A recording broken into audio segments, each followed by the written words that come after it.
JECৰ অৰ্ণৱ প্ৰতিম কাশ্যপ, নিজকে কি বুলি ভাবা হা? মোক যে ইমান গালি পাৰা? নমুৱে চব দেখি আছে, তোমাকো দুখ দিব ৰ'বা। খং, অভিমান, জেদ, উফ, তোমাক যে বুজিবলৈ ইমান টান, অথচ ভাল লাগে তোমাক। তোমাৰ এই খং, অভিমান, জেদ ভৰা মুখখনিয়ে বহু কথাই ক'ব খোজে মোক, কিন্তু মই যে একো বুজিয়েই নাপাওঁ। তোমাৰ এই চকুজুৰিত যেন কিবা নিচা আছে। তোমাৰ চকুত হ'লে পাহৰি পেলাওঁ সকলো। তুমি মোক দিয়া গালিবোৰো পাহৰি যাওঁ। তোমাৰ এই চকু দুটিয়ে যেন বহু কথাই ক'ব খুজিছে মোক, কিন্তু এইবোৰ বুজিব পৰাকৈ মগজু মোৰ হোৱা নাই।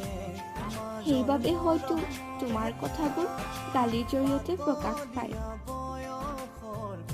কিন্তু কি জানা, মোৰ মাজত লুকাই থকা হৰলিক্স খোৱা সেই পোৱালি আস্থাজনী আৰু পোৱালি হৈ থকা নাই।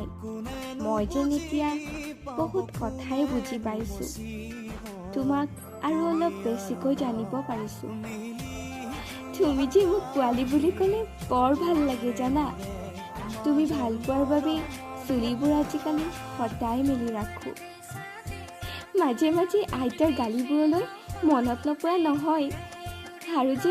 আৰু যে কি জানা, ৰঙাবোৰো মোৰ প্ৰিয় হৈ পৰিছে, তুমি যে ভাল পোৱা সেইবাবে।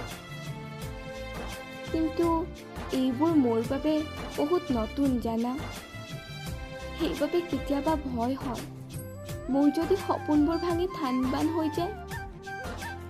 কাৰণ কি জানা, চিগাৰেট আৰু বেবী পাউডাৰৰ গোন্ধৰ মাজত বহুত পাৰ্থক্য আছে।